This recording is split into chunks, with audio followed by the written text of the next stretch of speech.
কেমন আছেন সবাই? আমি আজকে একটা নতুন রেসিপি নিয়ে আসলাম। সেটা হচ্ছে তিরামিসু লাড্ডু। আমি একটা কেটে দেখাচ্ছি। দেখুন লাড্ডুটা কত সফট। দেখে আসি কিভাবে এই তিরামিসু লাড্ডু বানাই।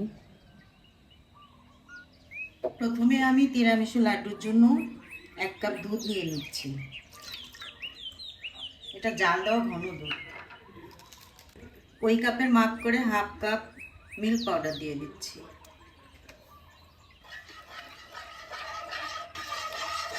1 টেবিল চামচ হচ্ছে চিনি দিয়ে দিচ্ছি।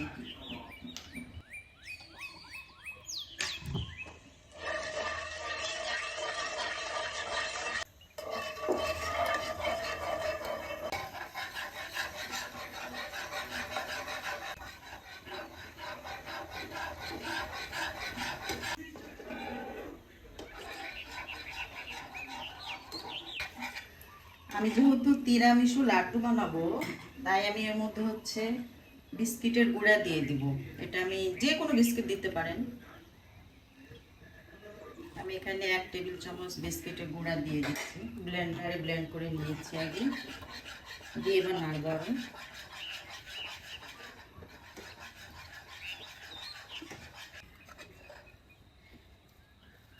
আর হচ্ছে 1 চামচ ঘি দিয়ে দেবো।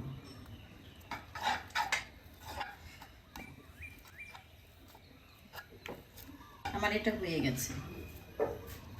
তো এবার আমি একটা প্লেটে ঢেলে নিচ্ছি এগুলো।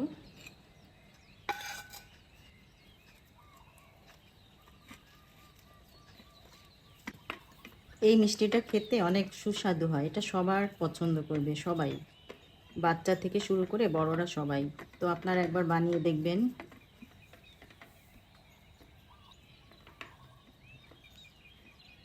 এটাকে আমি এখন লাড্ডুর শেপ দিয়ে নেব।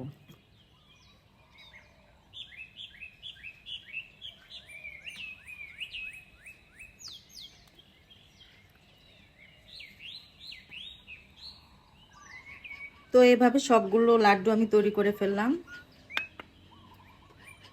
এবার আমি লাড্ডুগুলোকে কোকো পাউডার মধ্যে কোট করে নেব।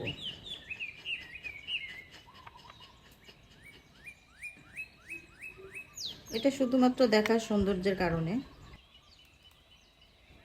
এভাবে আমি সবগুলো কোট করে নিব। হয়ে গেছে আমার। কত সহজে তৈরি হয়ে গেল তিরামিসু লাড্ডু। তো আমার এই রেসিপি যদি ভালো লাগে তাহলে আপনারা একটা লাইক দিয়ে দিবেন। ধন্যবাদ সবাইকে।